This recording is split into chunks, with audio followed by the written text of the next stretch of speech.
Best of r/malicious compliance episode 94. Subscribe for edit videos daily. This is my mum's story. We both work in the same pharmacy. I'm on mobile, so apologies for any formatting issues. It all started a week and a half ago, and mum caught a cold. But they firstly presented us symptoms of coronavirus before she got the runny nose and congested head, which aren't symptoms of the virus.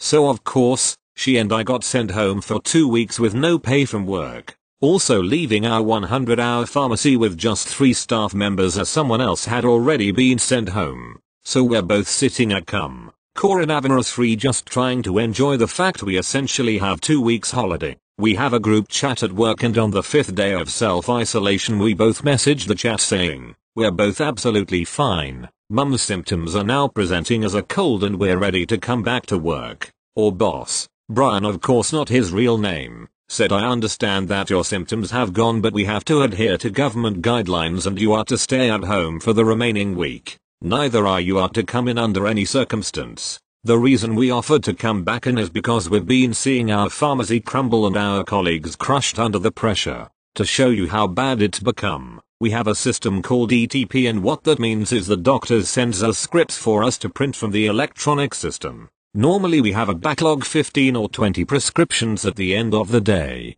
From the last I heard, there's a backlog of 750 prescriptions. That's the highest it's ever been in the history of my mum's 3 years there. And now it comes down to this morning, mum gets a message from our boss, Brian. How are your symptoms? All gone. I only ever had a cold. That's great. Can you come in and work today? It's just me and one other dispenser. Mum then gets a little smile across her face. I am sorry, Brian. I can't come in. I have to adhere to government guidelines. I'm not to come in under any circumstance. As far as I'm aware, he didn't get anyone else to help out. I also haven't been asked to go in. I've offered once before and got shut down. At the moment we're both still at home self-isolating. I'll update if anything else happens. Thank you. Next. So with the world being on fire at the moment, we were told last week that everyone in my role has been granted essential worker status, as they are expecting our team to pick up the slack for the rest of the company. We were told on Friday that all holidays and non-essential leave, hospital appointments,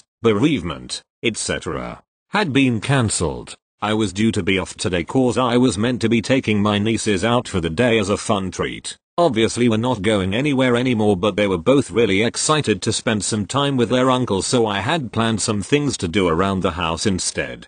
Cut to this morning and my boss ringing me to make sure I'm on my way to customer A's. I explained to him that you can't cancel a holiday for Monday on Friday evening and expect me to go along with it. I had this day booked off for months and I was taking it. He threatens to give me an official disciplinary meeting if I don't get and work right away. I cough loudly down the phone and explain to him if he wants to play that game then I'm self-isolating and he can see me in 2 weeks. I ask him again if he's now okay with me having today off and he says number. I explain to him that I will contact HR and let them know I'm beginning my quarantine period and will contact them again in 14 days to see if I'm ready to go back. Thank you. Next.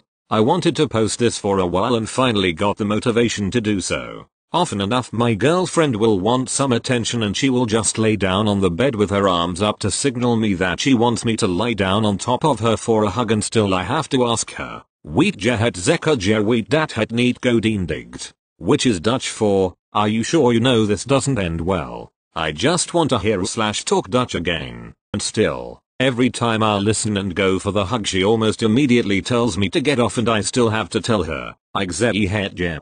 Which sorta translates to, told you. Thank you. Next. Be me. Be supervising cashier at a hardware store. Store closes in 5 minutes. Cashier comes up to me and asks me to find a screw for some dryer ducts that have no barcode. Can't find the accurate screw, so I decided to walk over and ask the customer what the price was, length was, ect. Go up and started asking him what the price was. Couldn't even finish the first sentence before in a very aggressive tone say I already fucking told her I don't know the price. Now if it's gonna be this goddamn much of a hassle, either give it to me for free or I'll just go. I said okay to him and to leave the store and took the ducts towards the return cart. He responds with, really, you're gonna do this? Yep, I sure am. Have a great night. He stormed out the door. Thank you. Next. I rarely use Reddit, but for the first time today I was part of an act of malicious compliance. Nothing special, but we had a good laugh about it. So here it goes. Sorry if my English is not perfect. It's not my first language. I am a student in Italy. Right now we are all quarantined because of COVID-19, but universities are still holding lessons using Google Meet. We have been in contact with our professors during last week via email, WhatsApp and stuff, and today at 9 AM we started our regular lessons as if class was in session. This morning, our main professor, the one holding the most important lesson of our course, sent an email around 10 AM telling us he'll be holding his lesson tomorrow. We already knew this, because he had told us already multiple times in multiple emails, and in his message he wasn't asking for a reply. He sent this while the whole class was already connected with another professor and following her lesson, so we didn't reply right away. After an hour he sent another outrage email asking why no one had replied to his super important message yet. Considering we are all home and with nothing to do, we were literally following another lesson, all of us. Cue the malicious compliance. 50/60 people replying, sorry professor, I was following lesson name. Got it. See you tomorrow. At the same time in our WhatsApp group. After the first 30 he just replied, okay, I got it. You made your point. I told you it was nothing special, but we are easily entertained during this quarantine. Thank you. Next. Background. I live in the USA, and as you may have heard, there is a SMLL problem with people hoarding TP. Cust, Wild Karen WK, and me. I'm in my local grocery store, completely empty paper goods aisle, when I see a Wild Karen with a cart full of single rolls of toilet paper. I maintain my 6 feet, ask if she can spare a single roll for me to purchase. She states she needs a LL of the TP, at least 40 rolls, for her kids. Okay, cool. I have baby wipes at home and a Piri bottle from when I had my baby. Guess who I'm behind in line for checkout? WK. And the cashier is explaining all paper goods has a 1 roll limit, and WK goes off about how it should be posted in the aisle, wasting her time, she needs it, etc. I pipe in, politely ask for a roll from the cashier who is collecting the entire cart's worth of TP, explaining I couldn't find any in the aisle. Not only am I given a roll, I'm escorted to another cashier as WK also has to unload a cart of facial tissue and water, both limit 1. And the crazy thing was, there were at least 4 other cashiers this was happening at as well. Thank you. Next.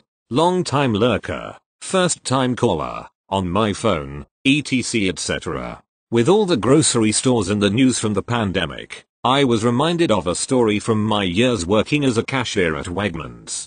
For those of you that have never heard of it, it's a fairly large chain of family-owned grocery stores that are all very nice. Think generic grocery shopping prices in a Whole Foods type atmosphere. Anyway, I hated being a cashier. People can be really shitty and rude to the service industry, and it definitely gave 16-year-old me a newfound respect for folks that put up with it every day. One of the annoying rules that Wegmans has is to 100% everyone who looked under 40 in the group when there is alcohol in your cart. That rule made so many people upset and ornery, and I hated enforcing it, but I would get reprimanded if they saw I didn't ask. After watching some dude take nail clippers from the display case, clip his nails on my belt, and put the clippers back into the box, I decided enough was enough. I asked to be moved somewhere else with less people. My front-end manager offered to put me downstairs in the wine cellar to be a cashier there. The cellar was simply a lower level of the store that only sold wine, not a whole lot of foot traffic down there and no nail clipper display cases. I happily accepted. My new manager down in the wine department was something else. Trading off for condescending customers, I now had a condescending nitpicking manager.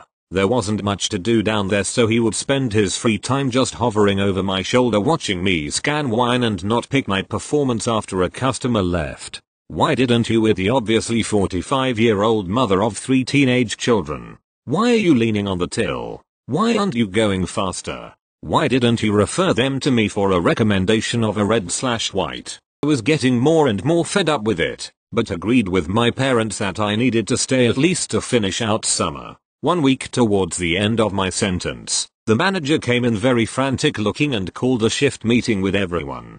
He told us that the Wegmans were coming to our store for a visit, and one of their planned stops was the wine cellar. We all needed to be on our best behavior, everything must be clean, and we need to follow all of the rules. Everything needs to be perfect. It's my reputation on the line here. Yes sir, understood. So the day comes, my station is sparkling, my shirt isn't wrinkled, I'm standing at attention at the till for hours as they do their store visit. Finally their entourage comes downstairs, say hello to me, and the manager runs over to greet them and fawns over their every need as they tour the cellar. At one point Colleen Wegman grabs a cart and starts loading it up with wine that the manager is suggesting.